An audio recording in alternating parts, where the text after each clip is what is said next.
Hey everyone, so friend कैसे हैं आप सभी। आशा है आप सभी अच्छे होंगे, मस्त होंगे, स्वस्थ होंगे। सो गाइस, आज की वीडियो काफी इंपॉर्टेंट होने वाली है उन स्टूडेंट्स के लिए जो छत्तीसगढ़ आईएएस काउंसलिंग में पार्टिसिपेट करना चाहते हैं। चाहे आप छत्तीसगढ़ डोमिसाइल वाले स्टूडेंट हैं, चाहे आप 15% ऑल इंडिया कोटा में पार्टिसिपेट करना चाहते हैं, यानी कि जो अदर स्टेट के कैंडिडेट हैं। आज मैं दोनों के आपको काउंसलिंग प्रोसीजर बताऊंगा, आपको मैं स्टेप बाय स्टेप गाइड करूंगा कैसे आपको रजिस्ट्रेशन करना है, कहां पर आपको रजिस्ट्रेशन करना है, रजिस्ट्रेशन फी क्या है, काउंसलिंग के लिए आपको कौन कौन से डॉक्यूमेंट्स की रिक्वायरमेंट होगी, कितने यहाँ पर गवर्नमेंट बीएमएस कॉलेजेस है, कितने यहाँ पर प्राइवेट बीएमएस कॉलेजेस है, इनकी क्या फी स्ट्रक्चर है, ठीक है। और फर्दर आपको कैसे काउंसलिंग में पार्टिसिपेट करना है, ठीक है। तो मैं हर राउंड के लिए आज इस सिंगल वीडियो में, हालांकि मैं क्या करता हूँ, मैं पढ़ाता हूँ ना तो लेक्चर आ जाता है, तो आज मैं आपको सिंगल वीडियो में पूरा कंप्लीट गाइड कर दूंगा कैसे आपको छत्तीसगढ़ आईएएस काउंसलिंग में पार्टिसिपेट करना है, ठीक है। तो चाहे आप 15% ऑल इंडिया कोटा वाले स्टूडेंट है या आप 85% स्टेट कोटा वाले स्टूडेंट है,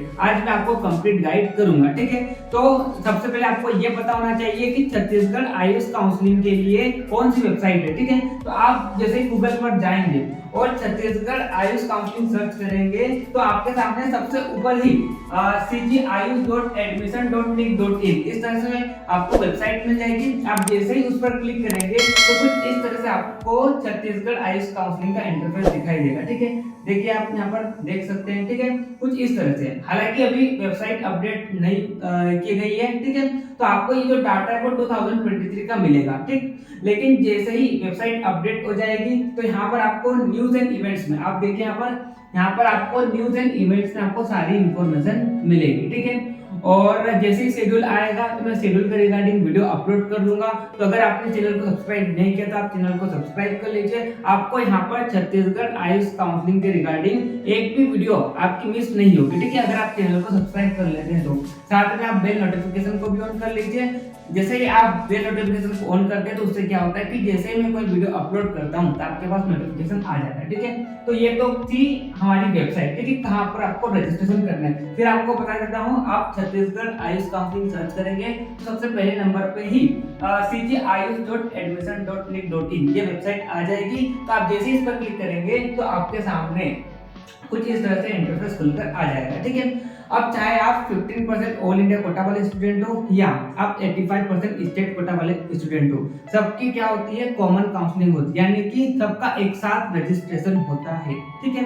लेकिन जो 15% ऑल इंडिया कोटा वाले स्टूडेंट है उनको चॉइस फिलिंग के लिए सिर्फ और सिर्फ प्राइवेट कॉलेज मिलेंगे, ठीक है। तो ये डिफरेंस रहेगा। और आप जितने भी ऑल इंडिया कोटा वाले स्टूडेंट है, आपकी कोई कैटेगरी मान्य नहीं होगी, चाहे आप ओबीसी के हो चाहे आप एससी के हो, आप सभी लोग जनरल कैटेगरी में माने जाएंगे, ठीक है। चलिए, तो मतलब आपको वहां पर आपकी कैटेगरी का बेनिफिट नहीं मिलेगा। जैसे कि अगर हम एमपी की बात करते हैं तो एमपी में क्या होता है, 15% ऑल इंडिया कोटा अलग से होती है और 85% स्टेट कोटा अलग से होती है ना। तो इसमें क्या होता है, जो 15% ऑल इंडिया कोटा में पार्टिसिपेट करता है तो उसको अपनी कैटेगरी का बेनिफिट मिलता है। लेकिन जो 85% स्टेट कोटा में पार्टिसिपेट करता है तो उसको कैटेगरी का बेनिफिट नहीं मिलता है। लेकिन अगर हम छत्तीसगढ़ आयुष काउंसलिंग की बात करते हैं तो यहाँ पर सबका कॉमन रजिस्ट्रेशन होगा, ठीक है। सबकी मतलब एक साथ काउंसलिंग होती है, चाहे आप 15% ऑल इंडिया कोटा वाले स्टूडेंट हो या आप 85% स्टेट कोटा वाले स्टूडेंट हो, ठीक है। और जो 15% ऑल इंडिया कोटा वाले स्टूडेंट थे उनको सिर्फ और सिर्फ प्राइवेट कॉलेजेस की चॉइस फिलिंग करने को मिलेगी और आप सभी जनरल कैटेगरी में मान्य होंगे, ठीक है। चलिए, अब हम बात करते हैं अब चला आपको स्टेप बाय स्टेप आपको मैं गाइड कर देता हूं कि किस तरह से आपको काउंसलिंग में पार्टिसिपेट करना है और किस तरह से यहाँ पर राउंड्स होते हैं, ठीक है। चलिए, तो आपको मैं ले चलता हूँ पीडीएफ पर। पहले मैं बाकायदा एकदम पूरी स्लाइड बना के लाया हूँ आपके लिए, आपको मैं डिटेल में गाइड करूंगा, स्टेप बाय स्टेप आपको मैं गाइड करूंगा किस तरह से आपको छत्तीसगढ़ आयुष काउंसलिंग में पार्टिसिपेट करना है, ठीक है। चलिए, तो देखिए ये छत्तीसगढ़ आयुष काउंसलिंग पर आज हम बात करेंगे। तो मैंने आपको क्या बोला, सबसे पहले तो मैंने आपको ये बोला कि चाहे आप 15% ऑल इंडिया कोटा वाले स्टूडेंट हो, ठीक है, चाहे आप 85% स्टेट कोटा वाले स्टूडेंट हो, ठीक है, सभी का क्या होगा, कॉमन रजिस्ट्रेशन होगा, यानी कि सबका एक साथ रजिस्ट्रेशन होगा, ठीक है, सभी का एक साथ रजिस्ट्रेशन होगा। लेकिन फर्क इतना है कि जो 15% ऑल इंडिया कोटा वाले स्टूडेंट है इनको सिर्फ और सिर्फ प्राइवेट कॉलेजेस की चॉइस फिलिंग करने को मिलेगी। इनको सिर्फ और सिर्फ क्या मिलेगी, प्राइवेट कॉलेजेस की चॉइस फिलिंग करने को मिलेगी और ये जनरल कैटेगरी में मान्य होंगे सारे, ठीक है।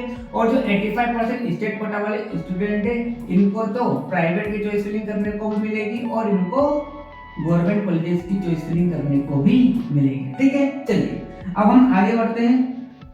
अब देखिए, अब सबसे पहली स्टेप तो क्या होगी, आपको क्या करना होगा, रजिस्ट्रेशन करना होगा। मैंने आपको वेबसाइट बता दी है कहां पर आपको रजिस्ट्रेशन करना है, ठीक है। जैसे ही काउंसलिंग का शेड्यूल आएगा मैं वीडियो बना दूंगा और आपको डिटेल में गाइड भी कर दूंगा, वीडियो बना दूंगा किस तरह से आपको फॉर्म को फिलअप करना है, ठीक है। चलिए उसके बाद हाँ एक चीज और आपको बता दूं, यहाँ पर आप देखिए ओनली वंस, मतलब आपका जो रजिस्ट्रेशन है सिर्फ और सिर्फ एक बार होगा, ठीक है।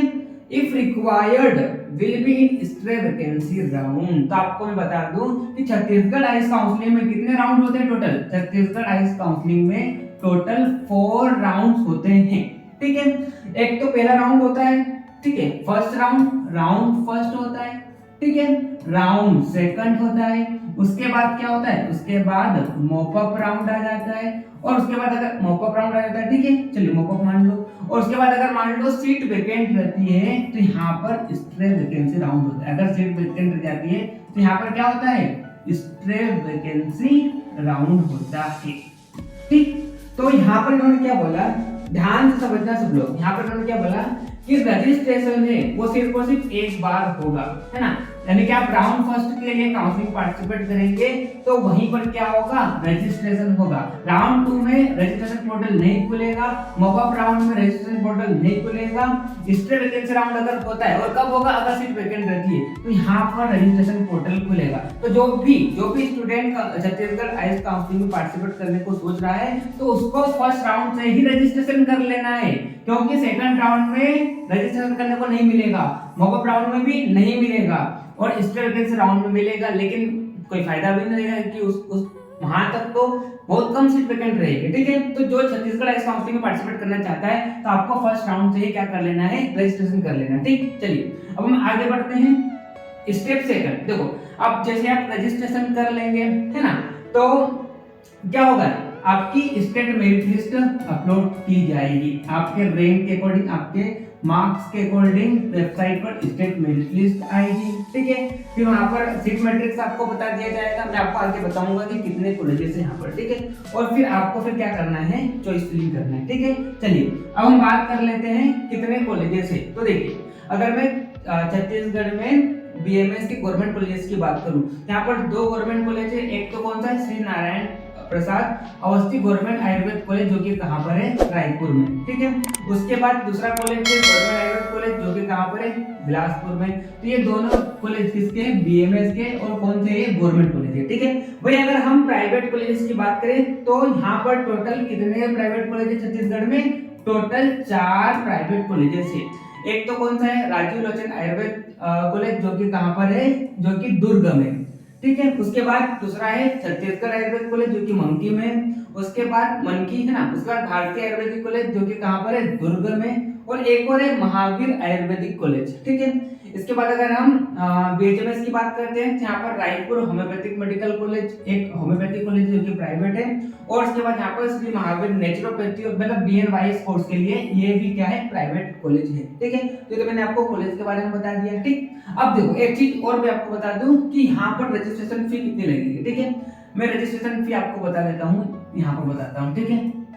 चलिए थोड़ी स्पेस जहाँ खाली वहां बताता हूँ, चलिए यहाँ बताते हैं। तो अगर हम रजिस्ट्रेशन फी की बात करते हैं कि काउंसलिंग के लिए आपको कितनी रजिस्ट्रेशन फी लगेगी, तो देखिए अगर आप 85% स्टेट कोटा वाले स्टूडेंट है, ठीक है, तो आप जितने भी जनरल कैटेगरी के कैंडिडेट है और जो ओबीसी कैटेगरी के कैंडिडेट है उनके लिए जो रजिस्ट्रेशन फी वो कितनी है, वो 1500 रुपीस है। और ये जो फी है वो क्या है, नॉन रिफंडेबल फी है, ठीक है। बाकी जो एससी एसटी है ना, एससी एसटी कैटेगरी के जो कैंडिडेट है इनके लिए जो रजिस्ट्रेशन फी है वो कितनी है, 900 रुपीस है, जो कि नॉन रिफंडेबल फी है। भाई अगर हम 15% ऑल इंडिया कोटा वाले स्टूडेंट्स की बात करें तो इनके लिए जो रजिस्ट्रेशन फी है वो कितनी है, वो ₹1500 और ये कैसी है, नॉन रिफंडेबल फी है। ठीक है, चलिए अब आपको मैं यहाँ पर प्राइवेट कॉलेजेस की फी स्ट्रक्चर भी बता देता हूँ। जैसे कि मैंने आपको बताया था, पहले मैंने वीडियो बनाई थी कि पूरे इंडिया में जितने भी प्राइवेट कॉलेजेस है, अगर सब में हम देखें तो सबसे कम फीस वाले जो प्राइवेट कॉलेज आपको कहाँ पर मिलेंगे, आपको छत्तीसगढ़ में मिलेंगे। तो यहाँ पर जितने भी प्राइवेट कॉलेज है उनकी जो फी है वो कितनी है, लगभग 1,36,000 के आसपास यहाँ पर क्या है, फीस है। ठीक है, तो जिसका बजट थोड़ा कम है वो छत्तीसगढ़ आइस काउंसिल में पार्टिसिपेट कर सकता है। ठीक है, तो यहाँ पर कम बजट में आपको अच्छा बीएमएस कॉलेज मिल जाएगा। अगर आप मेरे से पर्सनली काउंसलिंग गाइडेंस लेना चाहते हैं तो आप मेरा ऐप डाउनलोड कीजिए, लिंक आपको मैंने डिस्क्रिप्शन में दे रखा है। आप जैसे ही एप्लीकेशन को डाउनलोड करेंगे वहां पर आपको कोर्स मिलेगा आयुष काउंसलिंग गाइड करके। आप जैसे ही कोर्स में रजिस्टर करते हैं मैं आपको पर्सनली गाइड कर दूंगा किस तरह से आपको काउंसलिंग में पार्टिसिपेट करना है। यानी कि जब तक आपका कॉलेज में एडमिशन नहीं हो जाता है तब तक मेरा आपको पर्सनल गाइडेंस मिलेगा। ठीक है, तो अगर आप लेना चाहते हैं तो आप एप्लीकेशन डाउनलोड कीजिए या तो आप मेरे को कांटेक्ट कर लीजिए, नीचे आपको मेरा कांटेक्ट नंबर दिखाई दे रहा है। ठीक है, चलिए अब हम आगे बढ़ते हैं, टाइम को ज्यादा वेस्ट न करते हुए चलिए आगे बढ़ते हैं। देखो अभी थोड़ा लिया है ना स्मार्ट बोर्ड, तो थोड़ा चलाने में थोड़ा प्रॉब्लम हो रही है। ठीक, चलिए बल्कि कोई दिक्कत नहीं है। चलिए अब हम बात करते हैं राउंड 1। देखो तो आपने रजिस्ट्रेशन किया, रजिस्ट्रेशन करने के बाद आपकी स्टेट मेरिट लिस्ट आ जाएगी, सीट मैट्रिक्स अपलोड की जाएगी, आप चॉइस फिलिंग कर देंगे। चॉइस फिलिंग करने के बाद आपका क्या होगा, रिजल्ट आएगा। ठीक है, तो जैसे ही राउंड 1 का क्या आता है, रिजल्ट आता है। ठीक है, जैसे ही राउंड 1 का रिजल्ट आता है तो यहाँ पर आपको 3 तरह के स्टूडेंट मिलेंगे। यहाँ पर कितने तरह के स्टूडेंट मिलेंगे, 3 तरह के स्टूडेंट मिलेंगे। ठीक है, यहाँ पर आपको 3 तरह के स्टूडेंट मिलेंगे। अब ये चीज आपको ध्यान से सुनना, मैं जो बोल रहा हूँ। ठीक, यहाँ पर आपको 3 तरह के स्टूडेंट मिलेंगे। पहले तो वो स्टूडेंट जिनको कोई अलॉटमेंट नहीं होगा, नो अलॉटमेंट, जिनको कोई कॉलेज नहीं मिलेगा। ठीक है, नो अलॉटमेंट, तो ऐसे स्टूडेंट को तो कोई दिक्कत ही नहीं है, ये डायरेक्ट क्या करेंगे, राउंड 2 में पार्टिसिपेट करेंगे। ठीक है, तो इनकी तो कोई दिक्कत नहीं है। दूसरे वो स्टूडेंट होंगे जिनको क्या मिलेगा, जिनको गवर्नमेंट कॉलेज अलॉट होगा। तो जिनको भी गवर्नमेंट कॉलेज अलॉट होगा, आप सभी को मैंडेटरी है कि आपको एडमिशन लेना है। मैं जो बोल रहा हूँ ध्यान से सुनना, जिनको भी गवर्नमेंट कॉलेज मिलेगा आप सभी को मैंडेटरी है कि आपको गवर्नमेंट कॉलेज अगर मिला है तो आपको एडमिशन लेना ही है। आप अगर छोड़ोगे तो आप राउंड 2 के लिए इनएलिजिबल हो जाओगे। ठीक है, तो जिनको भी गवर्नमेंट कॉलेज मिलेगा उनको एडमिशन लेना है। और हाँ, एडमिशन लेने के बाद अगर आप चाहते हैं कि मैं अपग्रेडेशन का ऑप्शन देना चाहता हूँ तो आप बिल्कुल अपग्रेडेशन का ऑप्शन दे सकते हैं। ठीक है, तो अगर आपको गवर्नमेंट कॉलेज मिला तो आप फर्स्ट राउंड में फ्री एग्जिट नहीं ले सकते हैं। लेकिन अगर मान लो आपको प्राइवेट कॉलेज मिला तो या तो आप क्या करो, या तो आप फ्री एग्जिट ले लो। ठीक है, फ्री एग्जिट ले लो, या तो आप क्या करो, फ्री एग्जिट ले लो। लेकिन हाँ, अगर आप फ्री एग्जिट लेते हैं तब भी आपको डॉक्यूमेंट वेरिफिकेशन के लिए जाना है। ठीक है, तब भी आपको क्या करना है, डॉक्यूमेंट वेरिफिकेशन के लिए जाना है। भले आप फ्री एग्जिट लेते हो तब भी आपको डॉक्यूमेंट वेरिफिकेशन के लिए जाना है। ठीक है, और दूसरा क्या कर सकते हो, या तो आप क्या करो प्राइवेट कॉलेज में एडमिशन लो, और एडमिशन लेकर आप क्या करो, अपग्रेडेशन का ऑप्शन चूज कर लो, अपग्रेडेशन का ऑप्शन आप दे दो। ठीक है, तो ये रहेगा राउंड 1 का प्रोसेस। तो देखो एक तो क्या यहाँ मैंने बताया, एक तो वो स्टूडेंट जिनको कोई कॉलेज नहीं मिलेगा तो वो तो क्या करेगा, राउंड 2 की काउंसलिंग पार्टिसिपेट करेगा। दूसरा, जिनको गवर्नमेंट कॉलेज मिलेगा तो उनको क्या करना है, उनको एडमिशन लेना ही है, फ्री एग्जिट का ऑप्शन नहीं है, और एडमिशन लेकर आप अपग्रेडेशन का ऑप्शन दे सकते हैं। जिनको प्राइवेट कॉलेज मिलेगा तो आप अगर मान लो फ्री एग्जिट ले रहे हैं लेकिन तब भी आपको डॉक्यूमेंट वेरिफिकेशन के लिए जाना है। ठीक है, और बाकी अगर आप एडमिशन ले रहे हैं तो एडमिशन लेने के बाद अपग्रेडेशन का ऑप्शन भी चूज कर सकते हैं, या तो आप चाहते हैं कि मैं वहीं पढ़ना चाहता हूं तो आप उसको लॉक भी कर सकते हैं, आगे राउंड में आप पार्टिसिपेट नहीं कर सकते। ठीक है, चलिए तो ये मैंने फर्स्ट राउंड की बात करी। भाई अगर हम बात करते हैं किसकी, सेकंड राउंड की। चलिए अब देखो, अब सेकंड राउंड से पहले आपको बता दूं कौन कौन से डॉक्यूमेंट्स आपको वेरिफिकेशन के लिए ले जाना है। भले आप फ्री एग्जिट लेते हैं तब भी आपको डॉक्यूमेंट वेरिफिकेशन के लिए जाना है। तो कौन कौन से डॉक्यूमेंट आपको वेरिफिकेशन के लिए ले जाना है, तो यहाँ पर बताया है। तो देखिए सबसे पहले आपने क्या बोला, एडमिट कार्ड ऑफ एग्जाम। तो जो भी आपको एडमिट कार्ड मिला था जब आपने नीट का एग्जाम दिया तो वो आपको ले जाना है। ठीक है, आपका जो रिजल्ट आया था वो आपको ले जाना है, क्लास 10 की मार्कशीट, क्लास 12 की मार्कशीट, फिर अलॉटमेंट लेटर, मतलब जब आपका कॉलेज अलॉट हो जाएगा तो आपको अलॉटमेंट लेटर मिलेगा, वो भी आपको साथ में ले जाना है, ठीक है। और 8 पासपोर्ट साइज की फोटोग्राफ, 8 आपको पासपोर्ट साइज की फोटो ले जाना है, ठीक है। जो आपने नीट के जब फॉर्म भरा था उस समय जो फोटो लगाई थी वही आपको ले जाना है, ठीक है। फिर आपको प्रूफ ऑफ आइडेंटिटी, कुछ भी आप आपका पहचान पत्र ले जा सकते हैं, उसमें आधार कार्ड ले जा सकते हैं, अगर आपके पास पैन कार्ड है तो वो ले जा सकते हैं, या आप ड्राइविंग लाइसेंस ले जा सकते हैं, पासपोर्ट या वोटर आईडी, इसमें से अगर कोई भी डॉक्यूमेंट है तो आप उनमें से कोई भी रख सकते हैं। आपका डोमिसाइल सर्टिफिकेट ले जाना है आपको, कास्ट सर्टिफिकेट आपको ले जाना है, ईडब्ल्यूएस सर्टिफिकेट अगर आपको आप जनरल कैटेगरी कैंडिडेट है और अगर आपको ईडब्ल्यूएस का बेनिफिट मिल रहा है तो वो आपको सर्टिफिकेट ले जाना है, अगर आप डिसेबल है तो वो सर्टिफिकेट ले जाना है, अगर आपको अगर माइनॉरिटी लग रही है यानी कि मुस्लिम कैटेगरी के, जैन माइनॉरिटी वाले, तो आपको वो सर्टिफिकेट भी ले जाना है।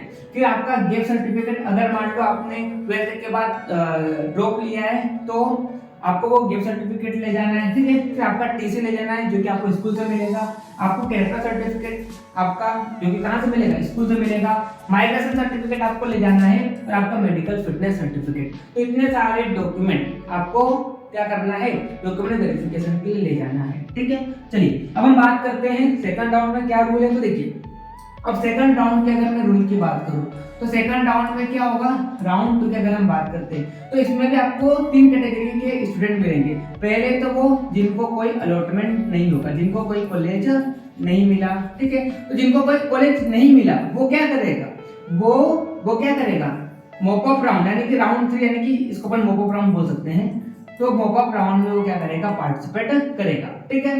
दूसरे कैटेगरी के वो स्टूडेंट जिनको क्या मिलेगा, गवर्नमेंट कॉलेज मिलेगा या तो फिर क्या मिलेगा, प्राइवेट कॉलेज मिलेगा, ठीक है। तो चाहे गवर्नमेंट कॉलेज मिला हो चाहे प्राइवेट कॉलेज मिला हो, आपको यहाँ पर सेकंड राउंड में एडमिशन लेना ही है।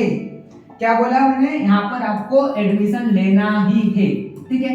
यहाँ पर आपको एडमिशन लेना ही है। सेकंड राउंड में कोई फ्री एग्जिट का ऑप्शन नहीं है, ठीक है। अगर आप एडमिशन नहीं लेते हैं तो आप नेक्स्ट राउंड जो कि मॉपअप राउंड है उसके लिए आप क्या हो जाएंगे, इनएलिजिबल हो जाएंगे, ठीक है। चलिए तो सेकंड राउंड की मैंने बात करी, ठीक। उसके बाद हाँ, एडमिशन लेने के बाद आप अपग्रेडेशन का ऑप्शन दे सकते हो, मॉपअप राउंड के लिए आप अपग्रेडेशन का ऑप्शन दे सकते हो, ठीक है। चलिए अब हम बात करते हैं नेक्स्ट राउंड जो कि कौन सा होगा, आपका मॉपअप राउंड होगा, ठीक है।